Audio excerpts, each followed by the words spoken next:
اور آخرت بھی سنور جائے گی. دنیا کی ساری مشکلات آسان ہو جائیں گی، کیونکہ جب ہم ایک مرتبہ درود پڑھتے ہیں تو فرشتہ سرکار دو عالم صلی اللہ علیہ وسلم کی بارگاہ میں ہمارا نام لیتا ہے، ہمارے والد کا نام لیتا ہے. حضور اللہ کی عطا سے خود بھی سنتے ہیں، لیکن یہ امتی کے لیے اعزاز ہے کہ فرشتہ یوں کہتا ہے، یا رسول اللہ آپ کے فلاں بن فلاں امتی نے آپ پر درود بھیجا. تو ہر درود پر حضور نگاہ کرم فرماتے ہیں، اور دنیا میں لاکھوں کروڑوں لوگ درود بھیجنے والے ہیں، سب کا درود حضور کی بارگاہ میں پہنچتا ہے. حضور سنتے بھی ہیں اور ہر امتی کا ذکر بھی کیا جاتا ہے. پھر ایک دفعہ درود پڑھیں تو 10 رحمتیں نازل ہوتی ہیں، 10 گناہ معاف ہوتے ہیں، 10 درجات بلند ہوتے ہیں. اور بار بار حضور کی بارگاہ میں ہمارا ذکر ہوتا ہے، حضور نگاہ کرم فرماتے ہیں. تو انشاءاللہ تعالی درود پاک کی برکت سے دنیا بھی سنور جائے گی، قبر و آخرت بھی سنور جائے گی، دل کی سختی بھی دور ہوگی، سینے کی گندگی بھی دور ہوگی، اور عبادتوں میں دل بھی لگ جائے گا. ایک روایت میں ہے کہ جو 1000 مرتبہ درود پاک پڑھے، مرنے سے پہلے وہ جنت میں اپنا محل دیکھے گا. یعنی اس کی زندگی کتنی پیاری ہوگی کہ اس کا خاتمہ بالایمان نصیب ہوگا اسے، اور موت سے پہلے اسے جب جنت دکھا دی جائے گی تو آپ جانتے ہیں کوئی جھوپڑے میں رہنے والا اگر اسے بنگلے کی چابی مل جائے تو جھوپڑے میں رہنے کے لیے تیار نہیں ہوتا.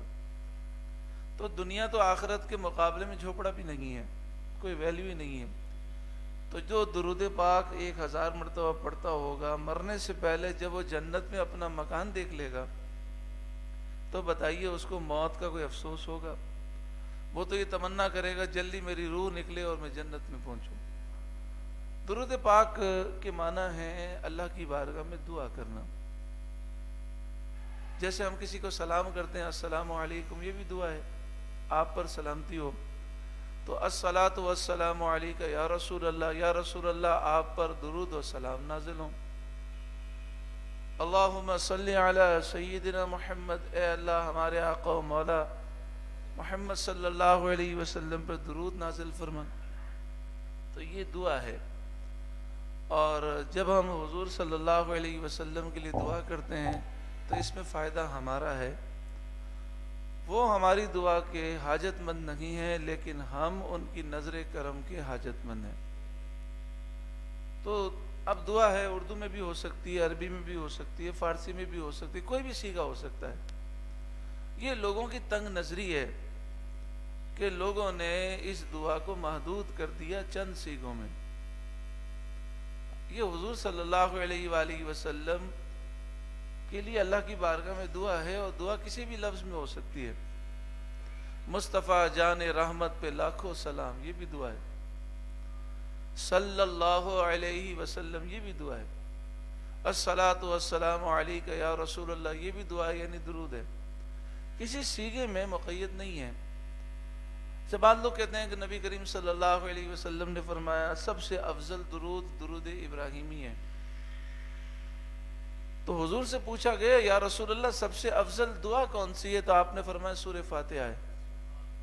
اب بتائیے کیا سورہ فاتحہ کے علاوہ دوسری دعا پڑھنا منع ہے کیا؟ ربنا آتنا فی الدنیا حسنہ بھی ہے، اور کتنی دعائیں قرآن پاک میں ہیں جو ہم پڑھتے ہیں.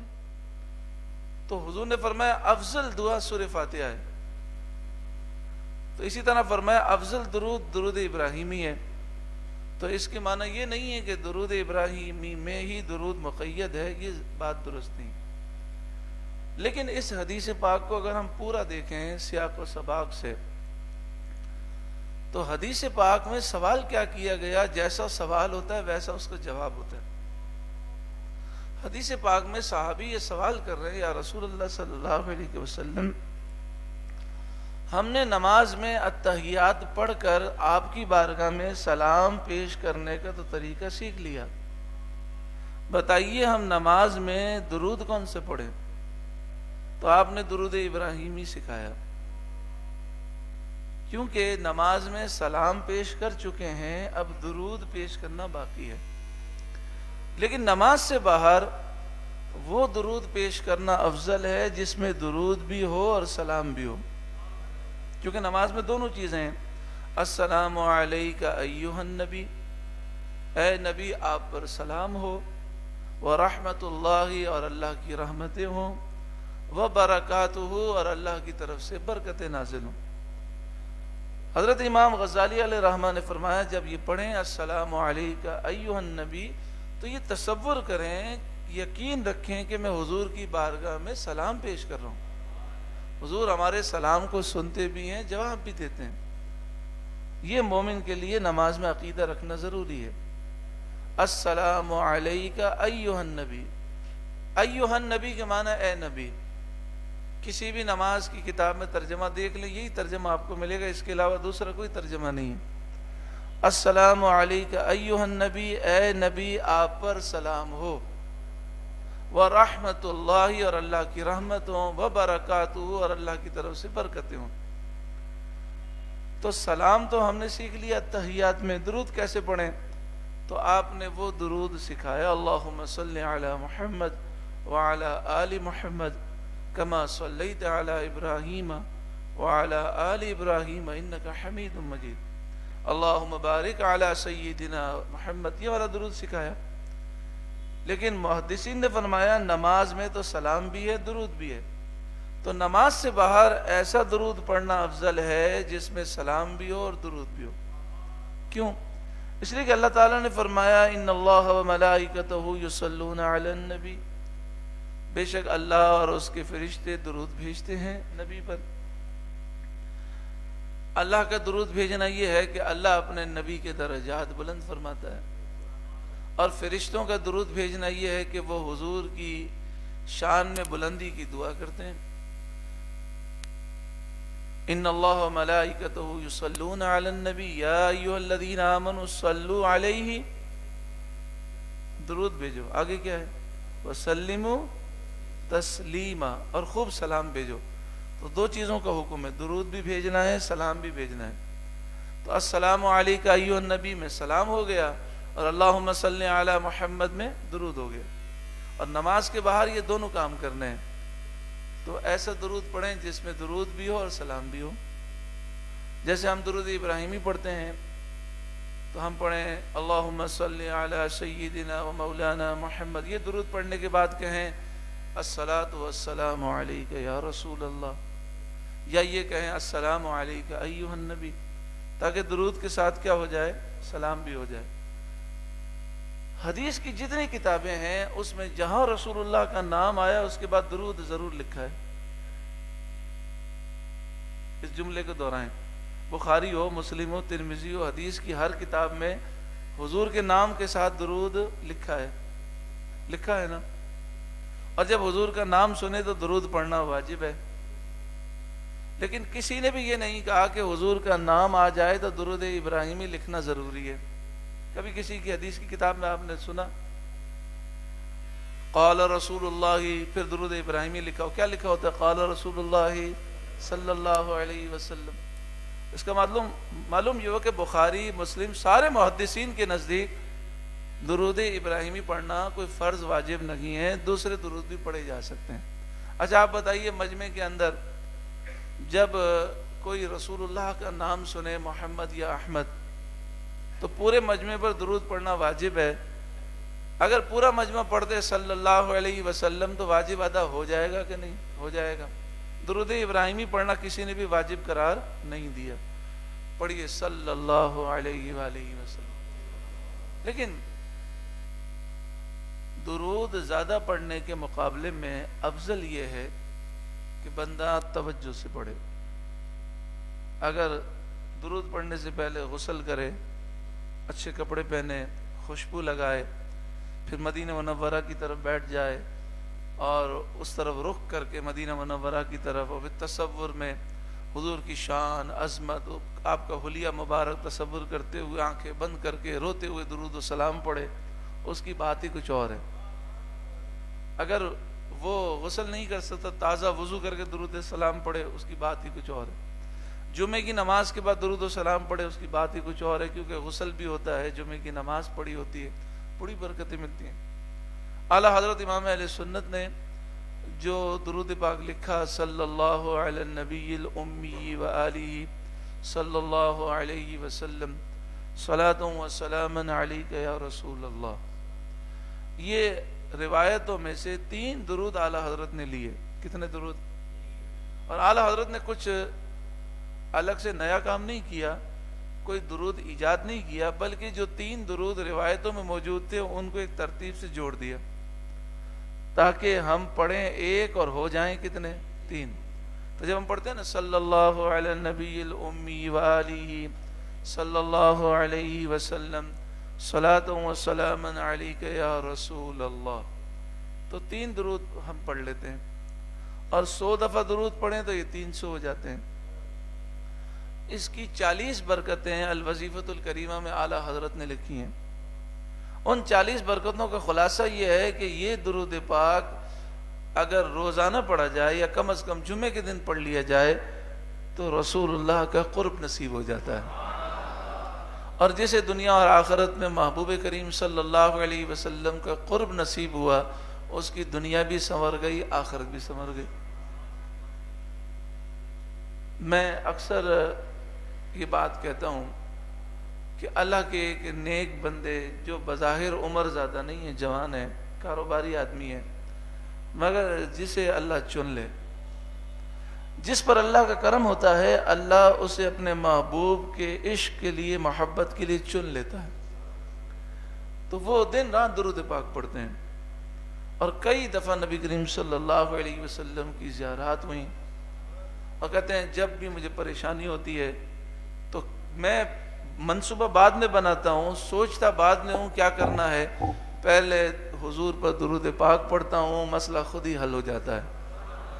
کیونکہ جب ایک پریشان امتی حضور پر درود پڑھتا ہے تو حضور کی بارگاہ میں جب درود پہنچتا ہے، حضور اسے دیکھتے ہیں، حضور کی نگاہ کرم پڑتی ہے، پھر اس امتی کی پریشانیاں کیسے باقی رہ سکتے ہیں۔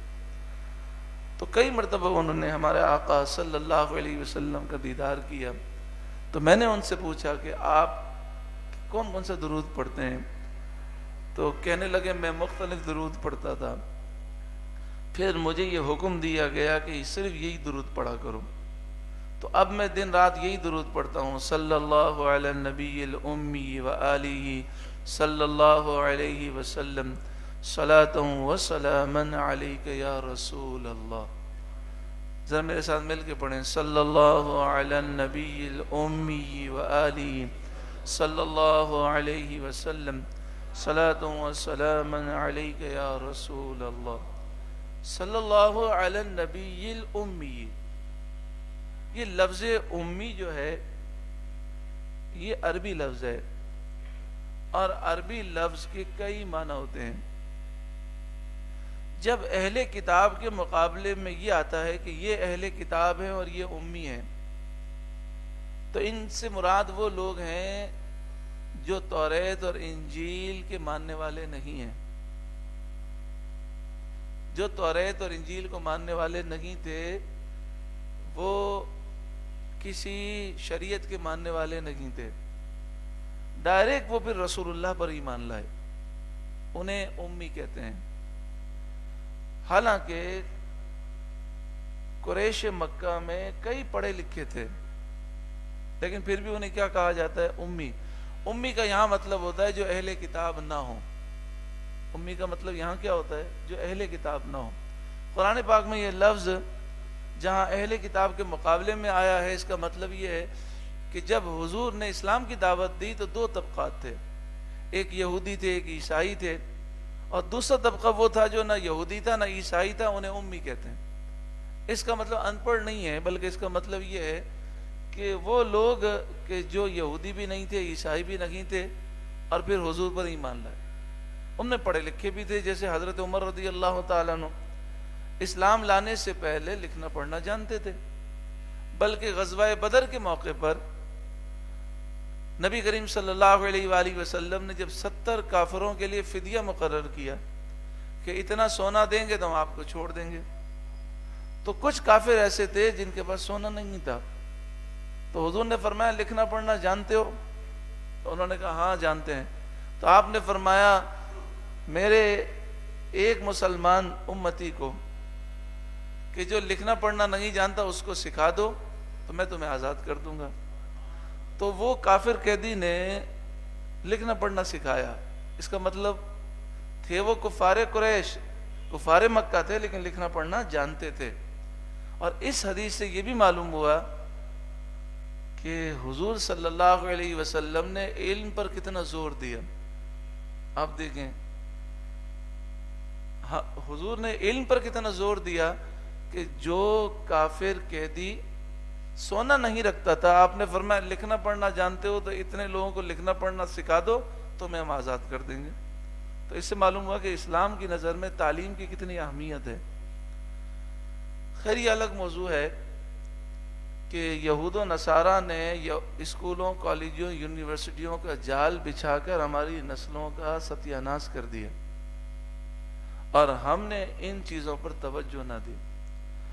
اگر پوری دنیا میں تمام اسلامی ممالک میں، غیر اسلامی ممالک میں مضبوط اسکول، کالج، یونیورسٹیوں کا نظام مسلمانوں کے پاس ہوتا اور اچھی اور جدید تعلیم کے ساتھ ساتھ دنیاوی تعلیم کے ساتھ ساتھ دینی تعلیم بھی پختہ ہوتی تو پھر ہمارا ہر ڈاکٹر عالم دین بھی ہوتا، ہمارا ہر انجینئر قرآن کا ترجمہ بھی جانتا، تفسیر بھی جانتا. پھر جب قرآن کا نور ہوتا تو پھر کبھی وہ غداری نہ کرتا، کبھی وہ چند ڈالر کی خاطر بکتا نہیں، پھر ایک پوری دنیا میں اسلامی انقلاب آتا. لیکن افسوس ہم لوگوں نے اس پر توجہ نہیں دی. تو وہ کہتے ہیں کہ میں نے یہ درود پاک میں کثرت سے پڑھتا ہوں. تو یہاں صلی اللہ علی النبی الامی، اے اللہ درود نازل فرما، اللہ درود نازل فرما ہمارے نبی پر جو امی ہیں.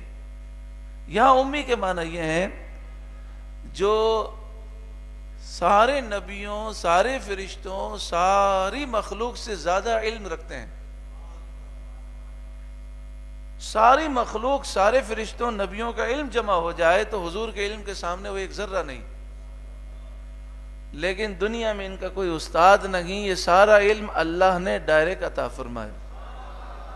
یہاں امی کے یہ معنی ہے. ہمیں بھی علم اللہ نے دیا لیکن بیچ میں استاد کا واسطہ ہوتا ہے.